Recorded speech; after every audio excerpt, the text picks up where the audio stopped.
Hello दोस्तों, स्वागत है आपका हमारे चैनल पर। आज की इस वीडियो में हम जानेंगे कि धन ऐप पर हम किसी म्यूचुअल फंड को कैसे सेलेक्ट कर सकते हैं और अगर आपके लिए किसी म्यूचुअल फंड में इन्वेस्ट करना है तो आप कैसे म्यूचुअल फंड में इन्वेस्ट कर सकते हो। तो चलिए वीडियो को स्टार्ट करते हैं। दोस्तों, सबसे पहले हम अपने धन के एप्लीकेशन को ओपन कर लेंगे। ओपन करने के बाद हमारे सामने इस तरीके का इंटरफेस दिखाई देगा। आप टॉप में ही देखोगे, टॉप में हमारे सामने यहाँ पर एक ऑप्शन आता है म्यूचुअल फंड्स का। या तो आप इस पर क्लिक करोगे या हम थोड़ा सा नीचे देखोगे तो आपके सामने यहाँ पर ऑप्शन आएगा mutual fund higher return with direct MF. तो आप इस पर भी क्लिक कर सकते हो। तो आप इन दोनों ऑप्शन में से किसी भी ऑप्शन पे क्लिक करके म्यूचुअल फंड वाले पेज पे रिडायरेक्ट हो जाओगे। हम इस पर क्लिक करेंगे। इस पर क्लिक करने के बाद हमारे सामने इस तरीके का यहाँ पर इंटरफेस दिखाई देगा। आप टॉप में ही देखोगे तो हमारे सामने निफ्टी 50 की और सेंसेक्स की मूवमेंट दिखाई देगी। उसके नीचे आपके लिए यहाँ पर म्यूचुअल फंड का जो आपका पोर्टफोलियो है वो दिखाई देगा। यहाँ पर आपका प्रॉफिट आएगा, यहाँ पर आपकी इन्वेस्टमेंट दिखाई देगी और आपकी यहाँ पर करेंट वैल्यू दिखाई देगी। यानी आपने जितना इन्वेस्टमेंट कर रखा होगा वो आपको यहाँ पर दिखाई देगा और प्रॉफिट जितना भी होगा, प्रॉफिट और लॉस, वो आपको यहाँ पर दिखाई देगा। आप नीचे देखोगे, हम इसको थोड़ा सा और स्क्रॉल करेंगे तो आप यहाँ पर देख सकते हो, यहाँ पर invest in direct mutual fund में आपको हाई रिटर्न वाले म्यूचुअल फंड दिख जाएंगे, इंडेक्स फंड दिख जाएंगे। अगर आपके इंडेक्स फंड को सिलेक्ट करना है, टॉप रेटेड स्कीम है, लिक्विड फंड है, इन्वेस्ट इन विथ 500 और लार्ज कैप, इन सब के बारे में हम एक एक करके जानेंगे। पहले मैं आपके लिए बेसिक बता देता हूँ कि किस तरीके का इंटरफेस हमारे सामने दिखाई देता है धन के एप्लीकेशन पर। उसके नीचे आप देखोगे यहाँ पर हम कैटेगरी बाय भी म्यूचुअल फंड को सिलेक्ट कर सकते हैं। अगर आपके लिए इक्विटी वाले म्यूचुअल फंड को सिलेक्ट करना है तो आप इक्विटी पे क्लिक कर सकते हैं। अगर आपके लिए टैक्स सेवर म्यूचुअल फंड को सिलेक्ट करना है तो आप टैक्स सेवर पे क्लिक करोगे तो जितने भी टैक्स सेवर म्यूचुअल फंड होंगे वो आपके सामने यहाँ पर ओपन हो जाएंगे। अगर आपके लिए हाइब्रिड म्यूचुअल फंड में सिलेक्ट करना है तो आप हाइब्रिड पे क्लिक करोगे और अगर आपके लिए डेप्ट म्यूचुअल फंड को सिलेक्ट करना है तो आप डेप्ट पे क्लिक करोगे।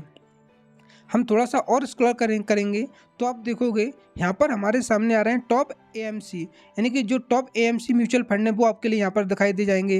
जैसे आईसीआईसीआई म्यूचुअल फंड है, एसबीआई म्यूचुअल फंड है, एचडीएफसी है, कोटक है, निपॉन है, आदित्य है, एक्सिस, तो वो आप यहाँ से सिलेक्ट कर सकते हो। उसके नीचे आप देखोगे एनएफओ ओपन। करेंटली जो एनएफओ ओपन है, अगर आपके लिए इनमें इन्वेस्ट करना है तो आप इनमें भी यहाँ पर इन्वेस्ट कर सकते हो।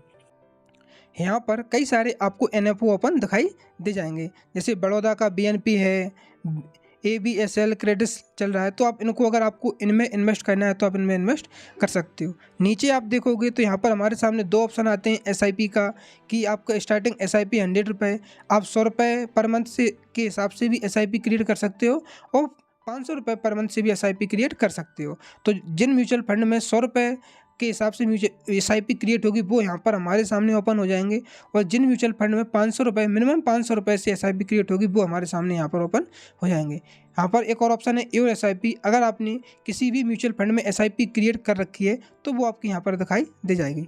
नीचे आपके लिए 4 ऑप्शन दिखाई देते हैं।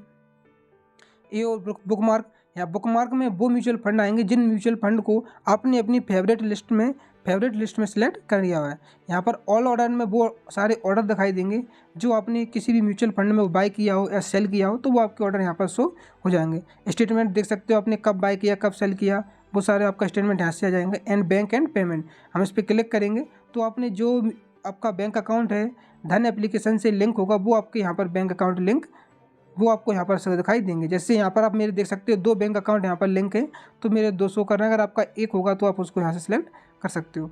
अब मैं यहाँ पर आपके लिए किसी भी एक म्यूचुअल फंड को ओपन करके दिखाता हूँ। जैसे हम हाई रिटर्न पे क्लिक करेंगे तो यहाँ पर हमारे सामने ऑप्शन आ रहा है लार्ज कैप का, फ्लेक्सी कैप का, मिड कैप का, स्मॉल कैप का, फोकस्ड। तो यहाँ पर हमारे सामने कई सारे यहाँ पर जो म्यूचुअल फंड की कैटेगरी है वो आपके लिए दिखाई दे रही है। जैसे हम लार्ज कैप पे ही सिलेक्ट रहने देंगे तो लार्ज कैप में हमारे सामने म्यूचुअल फंड आ रहा है Nippon India large cap, ICICI, Canara revoke. तो हम किसी भी म्यूचुअल फंड को यहाँ पर सिलेक्ट कर सकते हैं। मैं आपके लिए पर्टिकुलर किसी एक म्यूचुअल फंड को बाय करने के लिए रिकमेंड नहीं कर रहा हूँ। मैं आपके लिए बता रहा हूँ कि आप किसी भी एक म्यूचुअल फंड में इस तरीके से सिलेक्ट करके वहाँ पर इन्वेस्ट कर सकते हो। जैसे हम कैनरा रिवॉक पे क्लिक करेंगे। इस पर क्लिक करने के बाद सबसे पहले हमारे सामने इसका जो 5 साल का परफॉर्मेंस है वो आपके लिए यहाँ पर दिखाई दे जाएगा। जैसे आप देखोगे तो 5 साल में इसने कितने % का रिटर्न दिया है वो आपको टॉप में दिखाई देगा। आप चार्ट वाइज भी देख सकते हो, 1 ईयर का देख सकते हो, 3 ईयर का देख सकते हो और मैक्सिमम कितने % का रिटर्न दिया है वो आप देख सकते हो। नीचे आप यहाँ पर देख सकते हो कि आपकी जो मनी है वो डबल हुई है 44 मंथ यानी 44 महीने में आपकी जो मनी है, जितना भी आपने अमाउंट इन्वेस्ट किया हुआ है वो उसका डबल हो जाएगा। यहाँ पर आपको इसकी रेटिंग दिखाई देगी, जैसे मॉर्निंग स्टार 5 स्टार रेटिंग है, और वैल्यू रिसर्च में देखोगे तो इसकी 4 स्टार यहाँ पर रेटिंग आपको दिखाई देगी। इसकी करंट आपके लिए NAV दिखाई देगी और CAGR भी आप इसका देख सकते हो। आप इसका फंड का परफॉर्मेंस भी ट्रैक कर सकते हो, यानी कि अगर आपने 1 लाख रुपए सेविंग अकाउंट में इन्वेस्ट किए होते तो आपके 5 साल में होते 1,10,000 रुपये 3.5% के रिटर्न के हिसाब से। अगर आप फिक्स डिपॉजिट में इन्वेस्ट करते हो तो आपके 5 साल में होते 1,20,000 रुपये। अगर आप मोस्ट पॉपुलर म्यूचुअल फंड में, रेगुलर म्यूचुअल फंड में इन्वेस्ट करते हो तो आपका होगा 1,24,000। और अगर आपने इस फंड में कैनरा के रीबॉक फंड में इन्वेस्ट किया होता तो आपका अमाउंट होगा 1,54,000 रुपये। आप इन्वेस्टमेंट देख सकते हो, गेन अमाउंट भी देख सकते हो, रिटर्न कैलकुलेटर देख सकते हो कि अगर आपने 100 रुपये पर मंथ के हिसाब से SIP क्रिएट करी 3 साल के लिए तो आपका जो करंट वैल्यू होगी वो 4,600 रुपये होगी, और कितने परसेंट का आपको रिटर्न मिला है तो 54% का आपके लिए यहाँ पर रिटर्न मिला हुआ है। आप स्कीम का स्पॉट आउट भी दे सकते हो। इसकी मिनिमम SIP 100 रुपये से कर सकते हो, मिनिमम आप लमसम अमाउंट 5,000 रुपये से कर सकते हो। इसका AMU देख सकते हो, स्कीम टाइप है ओपन एंड, प्लान है ग्रोथ, और एक्सपेंस रेशियो भी आप यहाँ से देख सकते हो। फंड मैनेजर के बारे में जान सकते हो, और आप यहाँ पर इसका रिस्क पैरामीटर भी चेक कर सकते हो, कितने % इसमें रिस्क है। तो इस जो म्यूचुअल फंड है इसमें वेरी हाई रिस्क है। इसी तरह से अगर आप किसी अदर म्यूचुअल फंड को देखोगे, जैसे हम IC निपॉन पे क्लिक करेंगे तो सेम आपको यहाँ पर निपॉन के जो ऑप्शन है वो सारे दिखाई आपके लिए दिखेंगे। अब आप यहाँ पर राइट में देखोगे तो इसका आप परफॉर्मेंस भी चेक कर सकते हो, किसने कितने % का रिटर्न दिया है वो आप चेक कर सकते हो। इसकी होल्डिंग, इस म्यूचुअल फंड ने कौन कौन से स्टॉक्स में होल्डिंग कर बना रखी है वो आप यहाँ से चेक कर सकते हो। इसका फंड लाइक दिस, यानी इसी तरह के फंड और हैं, उन फंड्स को भी आप यहाँ से सिलेक्ट कर सकते हो। तो दोस्तों, इस वीडियो में हमने जाना कि आप धन ऐप पर किसी भी म्यूचुअल फंड को कैसे सिलेक्ट कर सकते हो। आप उसके परफॉर्मेंस बेसिस पे ट्रैक कर सकते हो। आप लार्ज कैप म्यूचुअल फंड को सिलेक्ट कर सकते हो, मीडियम कैप को सिलेक्ट कर सकते हो, और स्मॉल कैप को सिलेक्ट कर सकते हो। आने वाली वीडियो में हम जानेंगे कि हम म्यूचुअल फंड में इन्वेस्ट कैसे कर सकते हैं, इन्वेस्ट करने के क्या क्या तरीके हैं, उन सब के बारे में हम जानेंगे। तो अगली वीडियो देखने के लिए आप हमारे चैनल को सब्सक्राइब जरूर करिएगा। धन्यवाद।